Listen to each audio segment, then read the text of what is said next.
అసలు గులాబీ బాస్ ఆరోగ్యానికి ఏమైంది? సడన్ గా ఆయన్ను ఆస్పత్రిలో ఎందుకు జాయిన్ చేశారు అన్నది ఇప్పుడు చర్చనీయాంశంగా మారింది. గులాబీ బాస్ తెలంగాణ రాష్ట్ర మాజీ ముఖ్యమంత్రి కేసీఆర్ అస్వస్థతతో హైదరాబాద్ సోమాజిగూడలోని యశోద ఆస్పత్రిలో జాయిన్ అయ్యారు. గురువారం సాయంత్రం ఆయన హాస్పిటల్లో అడ్మిట్ అయ్యారు. అయితే ఆయన ఆస్పత్రిలో జాయిన్ అవుతారన్న అంశం గురువారం ఉదయం నుంచి చర్చ మొదలైంది. కానీ సాయంత్రం ఆయన్ను ఆస్పత్రిలో అడ్మిట్ చేశారు.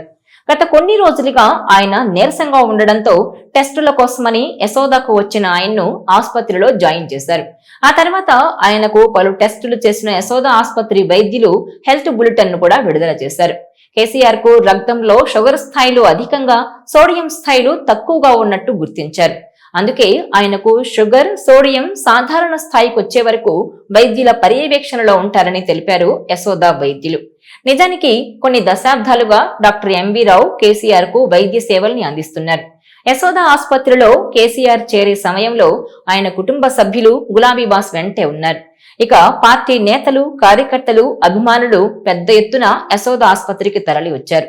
ఇదిలా ఉంటే కేసీఆర్ అనారోగ్యంపై యశోద ఆసుపత్రి వర్గాలతో మాట్లాడిన సీఎం రేవంత్ కేసీఆర్ కు మెరుగైన వైద్యం అందించాలని కోరారు. కేసీఆర్ త్వరగా కోలుకోవాలని, ఆయన సంపూర్ణ ఆరోగ్యంతో ఉండాలన్న ఆకాంక్షను సైతం వ్యక్తం చేశారు. ఇక కేసీఆర్ కు మెరుగైన వైద్యం అందించే బాధ్యతను రాష్ట్ర ప్రభుత్వమే తీసుకోవాలని కోరారు కేంద్ర మంత్రి బండి సంజయ్. ఇదిలా ఉంటే ఆసుపత్రి నుంచి డిశ్చార్జ్ అయిన తర్వాత కూడా నందీనగర్ లోని ఇంట్లోనే కేసీఆర్ కొద్ది రోజులుంటారని, ఫామ్ హౌస్ కు వెళ్లరని చెప్తున్నారు. ఇదిలా ఉంటే గత కొన్ని నెలలుగా కేసీఆర్ తరచుగా అనారోగ్యం బారిన పడుతున్నారు. పలుమార్లు ఆయన తీవ్రమైన జ్వరం బారిన పడ్డారు. ఇలా ఆయన తరచూ అనారోగ్యం బారిన పడడంతో బీఆర్ఎస్ శ్రేణులు, పార్టీ కార్యకర్తలు తీవ్ర ఆందోళన వ్యక్తం చేస్తున్నారు. తమ ప్రీతమ నాయకుడు వెంటనే కోలుకోవాలని పూజలు కూడా చేస్తున్నారు.